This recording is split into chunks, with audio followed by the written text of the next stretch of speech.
I, of course, want to thank the chairman and the ranking member for their bipartisan approach to be able to pass the PACT Act and your work in doing the implementation and the emphasizing of how important it is to our veterans.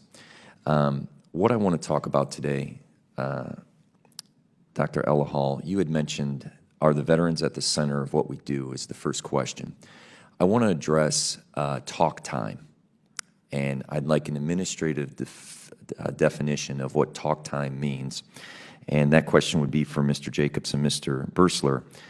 It has come to my attention that the VBA for the National Call Centers has imposed performance standards called talk time, which measures the amount of time legal administrative specialists are on the phone to answer veterans' questions. While this measure is averaged out, it doesn't make expectations.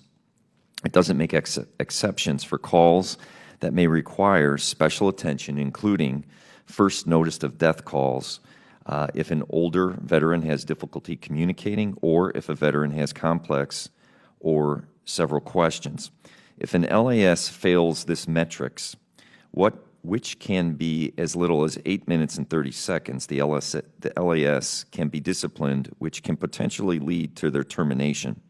This focus on call time decentivizes LASs from asking follow-up questions to veterans or mentioning other benefits and programs the veteran may be eligible for, and for the fear of the call going too long. My question is, I had a experience with this as a township trustee where the first point of contact is the VA. If we're limiting the amount of time to be able to connect with that veteran, we will create future challenges. And so ultimately what I'm asking is, if the reputation and the outcomes and connecting with the veteran is so vitally important with first point of contact, why are we limiting the amount of time for those individuals to be inducted into world-class health care? Congressman, thank you very much for that question. I agree that veteran experience is critical. It's why for the first time ever we're going to start measuring veteran experience as part of the disability compensation process. We actively do it in many of our healthcare domains. We haven't done it for disability compensation. We measure success based on timeliness and quality, but I think veteran experience is equally important. And to your point, it's a determining factor as to whether or not a veteran wants to continue to pursue the benefits he or she may have earned, or to follow up and enroll and pursue VA health care. Because how do you define talk time administratively? So the talk time is about 8 minutes, is my understanding. I need to follow up and get you a response for the record into the exceptions. I thought that there were some carve-outs, but I need to go back and make sure I don't misspeak, and so I'd like to follow up. I agree. We need to make sure that the call center agents, who are often the front lines, have the ability to speak with the veteran or family member who's calling seeking information in a manner that addresses their questions or concerns. We also have to manage that with an appropriate balance of learning from industry standards so that we can manage our workload and we don't have too many individuals waiting. How will you measure veterans' quality of care? Well, on the healthcare side, there are multiple tools. Specifically on these calls? On these calls, I think what we're looking at is we have what is called V-signals, and we have V-signals? V-signals. Let me turn to Mr. Bursler to speak to the tools we have at our disposal. Yes, sir. It's called Veteran Signals. It's our survey platform that actually monitors and asks veterans after they contact the National Contact Center or my 1-800. What's the participation rate with that? It's fairly significant.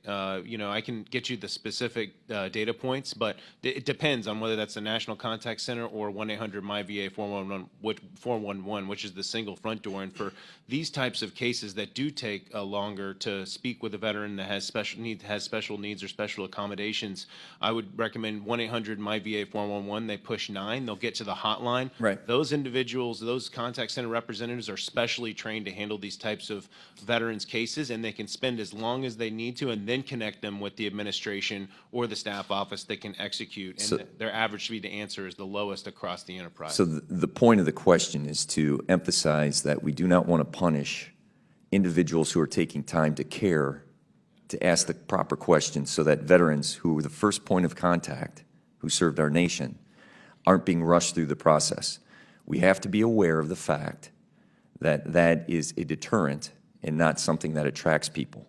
And when you create obstacles and you speed through those processes, people will be less inclined, and then you'll ruin the reputation of a program that is designed to be able to create quality health care. So what I'm asking you to do is to pay special attention to that. When you do not limit time for individuals to have connectivity to the program that we are implementing for world-class health care, I'm asking you to explore avenues that allow those conversations to continue at a desperate moment while someone's calling in.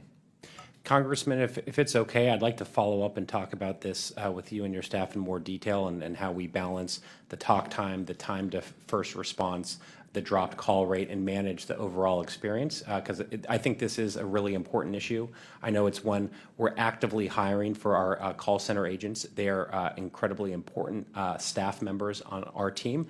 They're also often promoted to VSR positions as they seek career growth, and so we constantly have to backfill. And I know that there are multiple elements that influence how we manage this, and I'd like to talk with you a little bit more and make sure that I address your concerns in detail. And I know I've gone over, but the fact of the matter is, if one veteran feels a disconnection, they'll go back to the VSOs, and you'll ruin the reputation of this program, and you'll have less participants. This is something that has to be addressed. Thank you.